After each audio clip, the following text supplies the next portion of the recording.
The moment my life fell apart didn't come with a warning. It didn't come gently.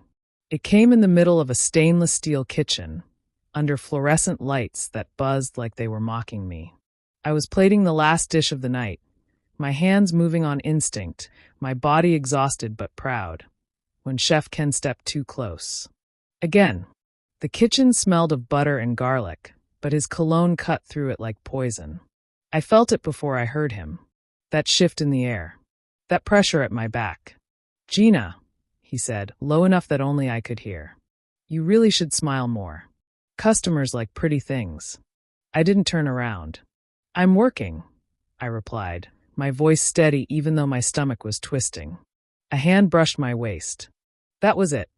I spun around so fast my shoulder knocked a pan off the counter. The clang echoed through the kitchen, silencing every other sound. "Don't touch me," I said. Loud. Clear. Final. Speech balloon before we continue. If you're enjoying this story so far, tap subscribe so you don't miss the next episode. And tell me in the comments, what country are you watching from? Globe showing Europe, Africa, sparkling heart. Ken's smile vanished, replaced by something sharp and ugly. Around us, the other cooks froze, eyes down, pretending not to see. They always pretended. "You're getting emotional," he said calmly, like I was the problem. I was just being friendly. Friendly doesn't involve hands where they don't belong. His jaw tightened. He glanced around, then leaned back in his chair like a king bored with a peasant. "You know," he said, tapping his fingers on the steel table, "I've let a lot slide with you. Your attitude. Your lack of gratitude. But if you're going to accuse me—" "I'm not accusing," I cut in. "I'm telling you to stop." Silence. Then he stood. "You're done here," he said. "Clear your locker." The words hit harder than any slap. "What?" My voice cracked despite myself. "You heard me. I don't tolerate drama in my kitchen." "Drama?" I stared at him, my chest burning. I wanted to scream, to fight, to demand justice. But I'd learned a long time ago that women like me didn't win battles like this. I untied my apron with shaking fingers. No one stopped me as I walked out. By the time I reached my apartment, it was raining. Of course it was. The stairwell smelled like mold and regret. My phone buzzed in my pocket, 3 missed calls from my mother. I didn't answer. I didn't have the energy. Inside my tiny studio, I sank onto the bed and finally let myself cry. Ugly, silent tears that soaked into the pillow. I had rent due in 2 weeks. No savings. No backup plan. And a mother who believed suffering built character. When the phone rang again, I answered out of pure exhaustion. "What did you do this time?" My mother snapped before I could speak. "I got fired," I said.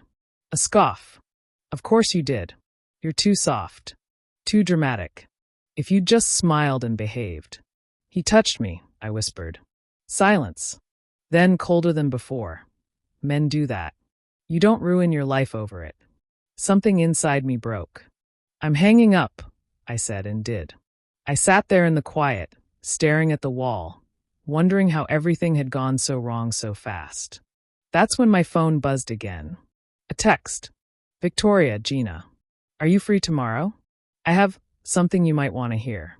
Victoria was my old college friend, the one who always landed on her feet, who somehow knew people with money and power. I almost ignored it. Almost.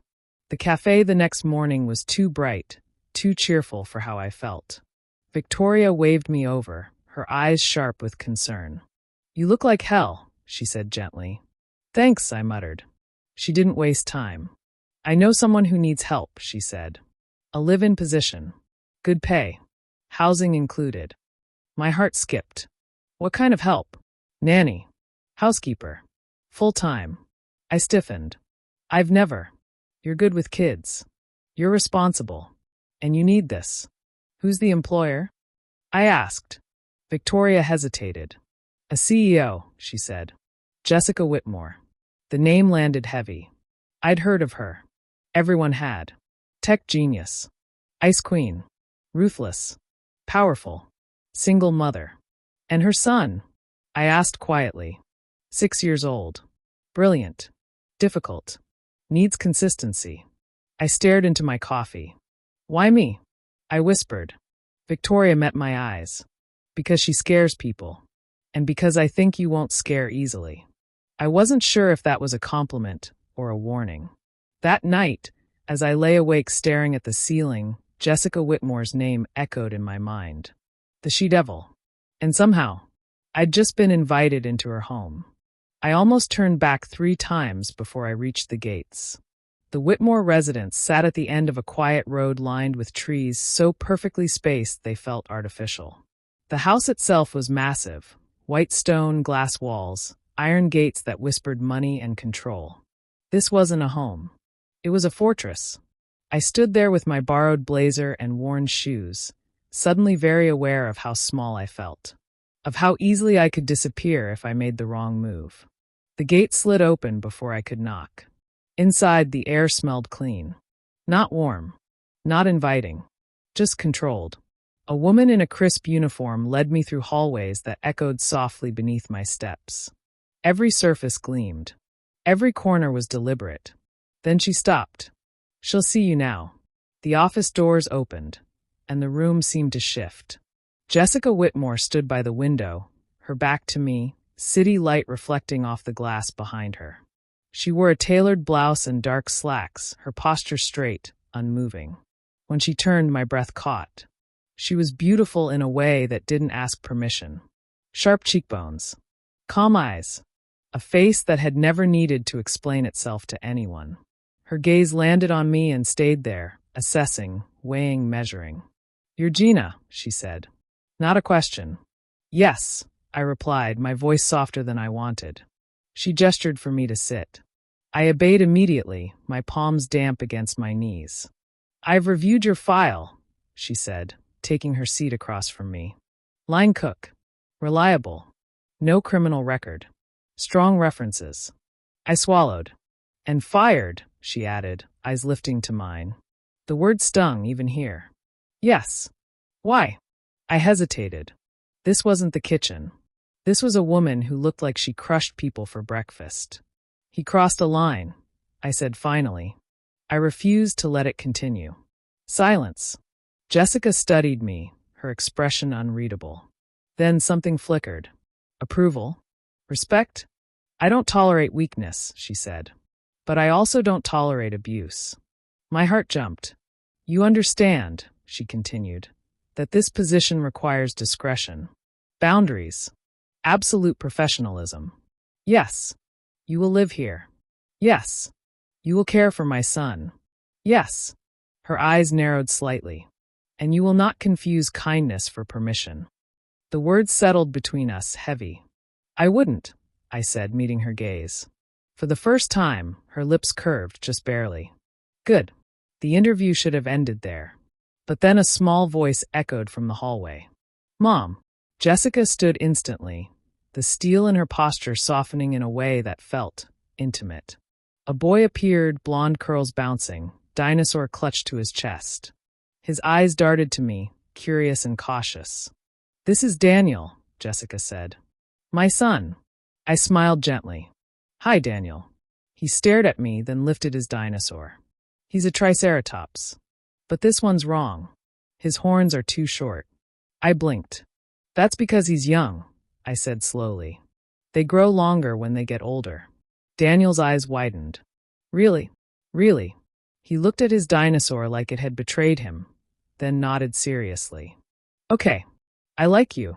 Jessica watched us closely. Something shifted. Later, as I stood to leave, Jessica extended her hand. "Take the job," she said. "We'll start immediately." I reached out.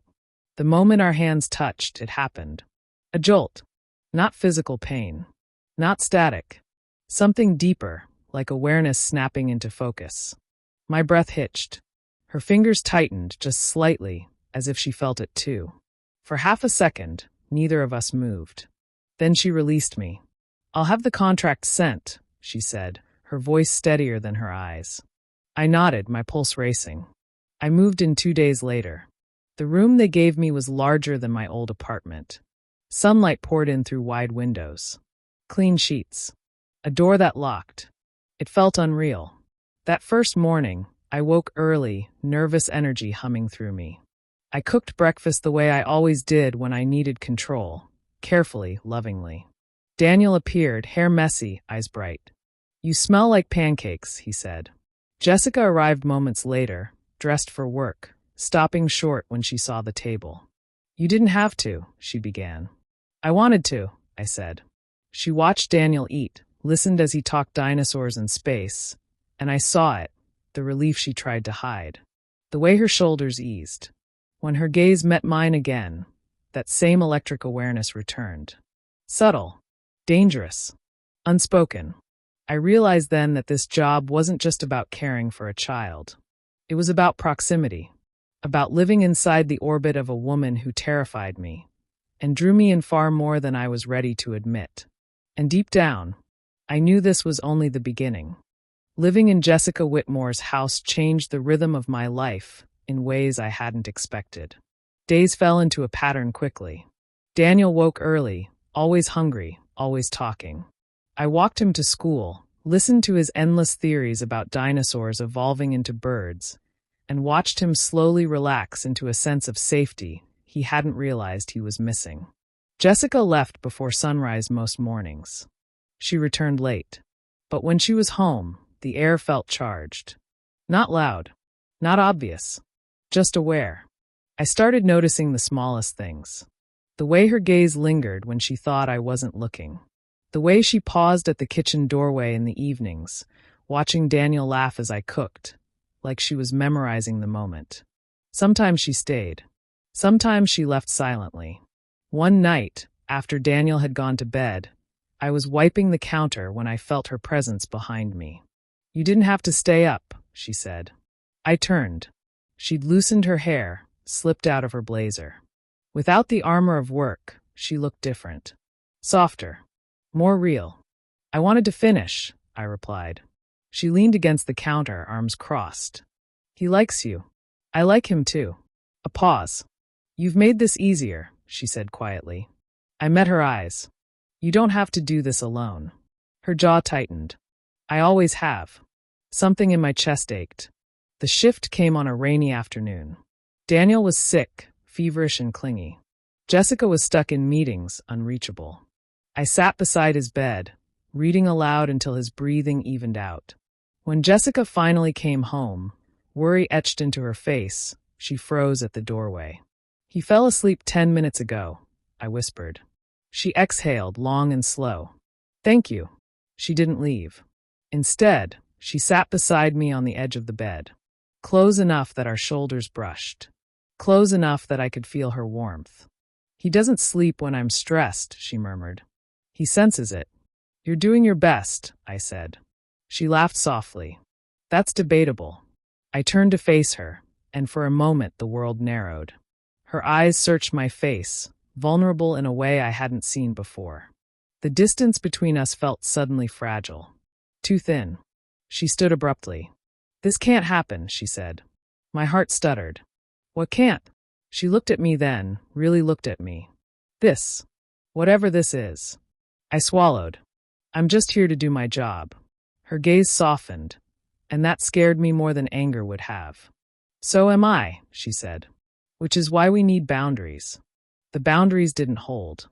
They cracked quietly, in shared glances and late-night conversations. In laughter over Daniel's antics. In the way her voice lowered when she said my name. One evening, after a long day, we found ourselves alone in the living room.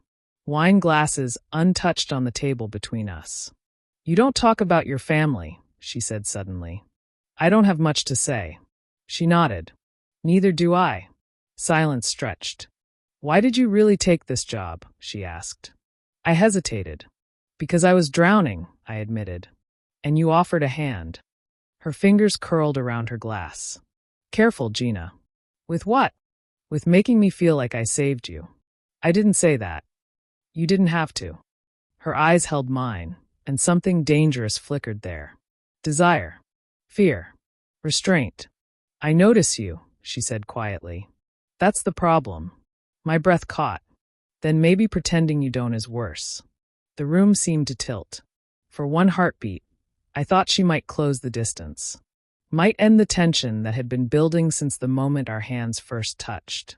Instead, she stood. "This ends now," she said, voice tight. "For both of us." She left me alone with a silence that felt louder than shouting. That night, I lay awake staring at the ceiling, replaying every look, every word. I wasn't imagining it. She felt it too. And knowing that didn't bring comfort. It brought danger. Because I was falling for my employer. And she was fighting it with everything she had. The first real crack happened the night Daniel woke up screaming. I reached his room before Jessica did, pulling him into my arms as his small body shook. He clung to me, face buried in my shoulder, breath coming in short, panicked gasps. "It's okay," I whispered. "I've got you." The door opened behind me. Jessica stood frozen in the doorway, her face pale, eyes filled with something close to terror. She watched me soothe her son like it was both a relief and a wound. "I couldn't find you," Daniel sobbed. "I'm right here," I said, rocking him gently. "I'm not going anywhere." Jessica swallowed hard. She didn't say a word as Daniel slowly calmed, his breathing evening out until sleep finally claimed him again. When I laid him back down, she reached out instinctively, her hand brushing mine. Neither of us pulled away. "Thank you," she said quietly. I nodded, suddenly exhausted. He just needed reassurance. "So do I," she admitted before she could stop herself. The words hung between us. "I shouldn't have said that," she added quickly. But it was too late. Later that night, the house was silent except for the rain tapping against the windows. I was in the kitchen, staring at nothing, when I felt her again, standing just behind me. "You were right," she said softly. "About what?" "About pretending." I turned to face her. Her hair was loose, her expression raw in a way I'd never seen before. This wasn't the she-devil. This wasn't the CEO.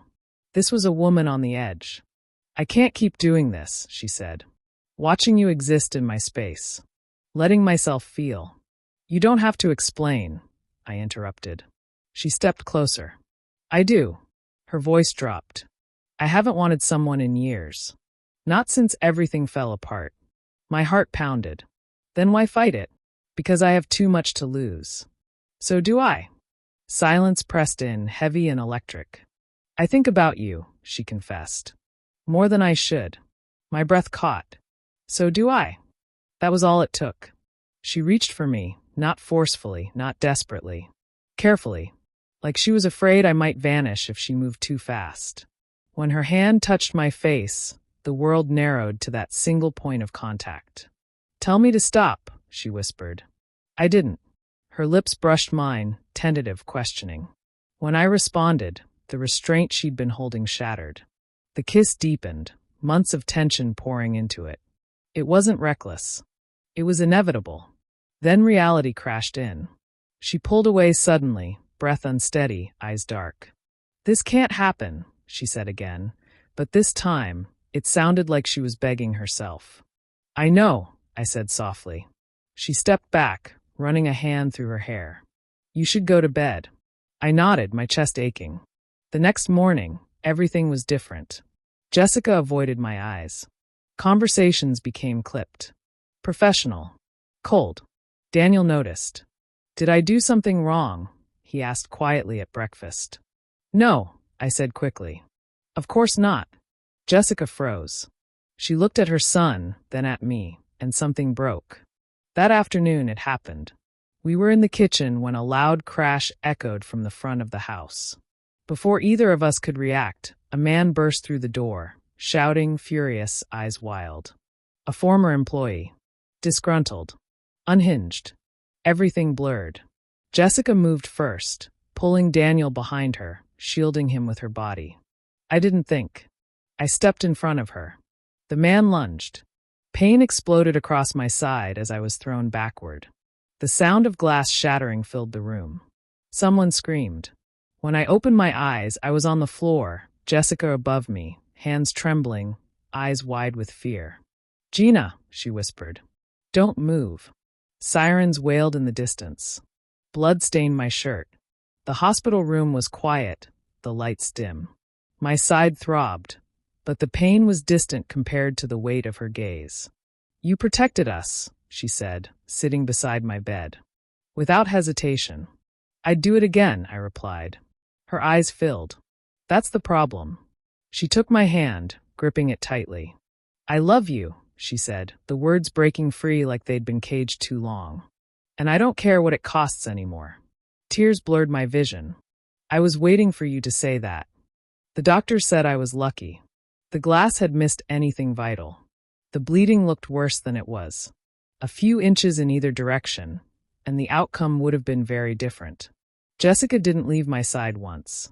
She sat in the hospital chair all night, her blazer discarded, her hair loose, her hand wrapped tightly around mine as if letting go might undo everything. When I drifted in and out of sleep, she was always there, watching, guarding, staying. At some point near dawn, Daniel appeared at the doorway, clutching his dinosaur.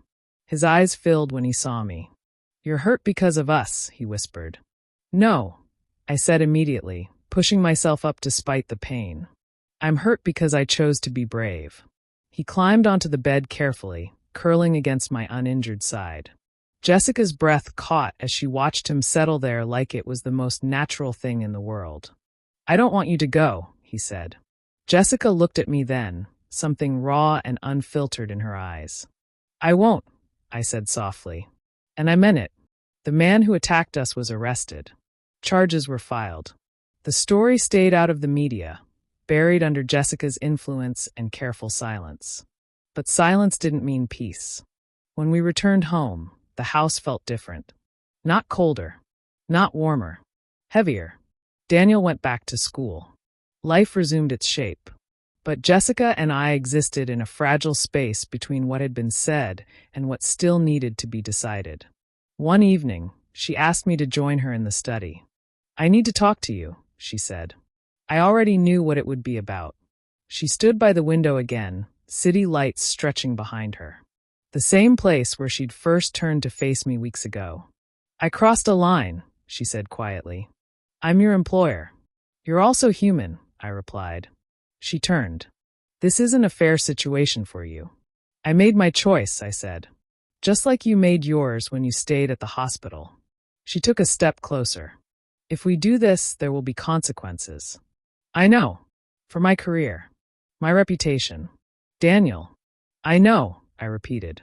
She searched my face. "And if it becomes too much? Then we face it," I said. "Together." Her breath shook. "I've spent my entire life controlling outcomes," she said.